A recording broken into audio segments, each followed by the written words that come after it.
mga Lodi, magandang araw po sa inyo lahat. For today's video po, napakaganda ng content natin ngayon. Dahil po kung gumawa po ako ng video na signs na gusto magpa-jarger sa'yo ng babaeng may asawa na, dito po sa video na ito ay bibigyan ko po kayo ng mga signs na gusto magpa-jarger sa'yo ng babaeng dalaga pa. So, kabaligtaran po yan. So, may dalawang signs nga lang po na dapat nyong tignan sa isang babae para malaman ninyo na gusto niya magpa-jarger sa'yo.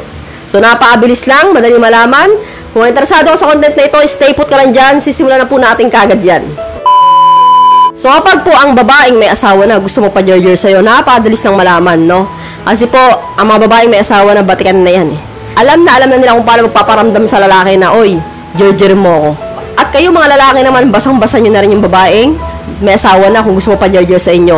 Unlike po ng babaeng dalaga pa, syempre mahirap nga naman na malaman, no? Kung gusto mo magpa-jarger sa'yo ng babae na to, o hindi pa, dalaga pa nga eh. So, syempre, naiiya kang magtanong. So, ang gagawin po ninyo, magpaparamdaman kayong dalawa.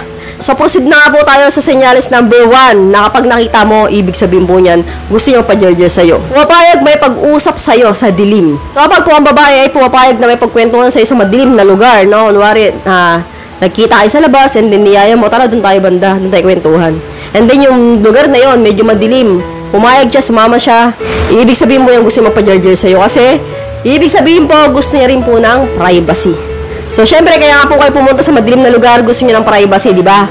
So, sa ganun po kasing paraan, lahat magagawa kapag madilim yung lugar. So, tandaan niyo mga Lodi, hindi po sasama sa'yo ang isang babae kahit may pagkwentuhan na sa madilim na lugar kung hindi kanyang bet.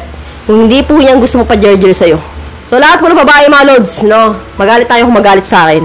Kapag po, kunwari, doon kayo sa part ng puno na medyo madilim or sa iskinita, pumayag doon, no? Hintay kayong dalawa lang. Doon kayo magkakwentuhan, pwede naman sa maliwanag, ba't sa madilim pa?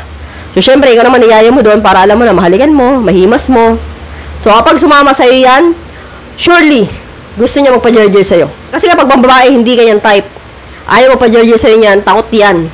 Takot yan sumama sa kahit konting dilim nga lang, kahit nga anino mo lang eh. Sabihin niya, ayoko doon, dilim doon, dito na lang tayo, maliwanag. So, ganun po yung babaeng ayaw magpa-jarger sa'yo. Pero kapag sumama po yan sa madilim na lugar sa'yo, matik yan. Payag po yan na may mangyari sa inyo. At proceed na po tayo sa senyales number 2. So, isa po ito sa mga signs na gustong makipagtalik sa'yo na isang babae. Lagi niyang pinupuri yung itsura mo. So, kapag po ang babae madalas purihin ang itsura mo, ang gwapo mo naman, gumagwapo ka.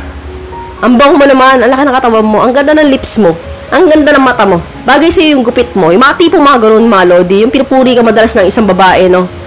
Minsan, magugulat ka na lang. Siya mismo magsasabi sa'yo nun. So, karamihan po sa mga dalagang babae, sinasabi sa isang lalaking gusto nila magpa-jarger.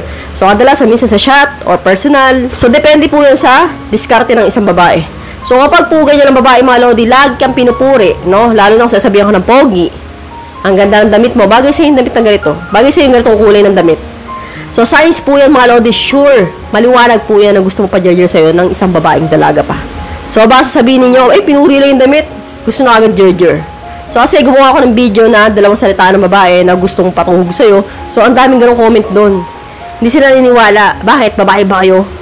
Diba? So, hindi nyo naiintindihan yung mga feelings namin mga babae. Kayo po mga babae, may mga pahaging kami sa mga lalaki kapag gusto namin pa-jarger. So, kayo mga lalaki naman po, syempre, hindi nyo minsan na magets yun. So, hindi nyo minsan mabasa yung mga senyales na yun. Kaya po, sinasabi ko sa inyo. So, sa mga nakagets loads na mga content ko ay goods for you. Kasi nga, malawak yung pag-iisip mo. So, basta po para sa akin ng loads, nag-research ako, tinutulungan ko kayo kung paano ninyo maintindihan ang mga babae. So, yun nga lang po yung dalawang signs loads na pahag ng isang babae kung gusto niya mapa-jarger sa'yo. So, hanggang dito na lang po tayo mga loads. I hope you learned something in this video. More videos to come. So, stay connected. See you again to my next video. God bless. Bye-bye!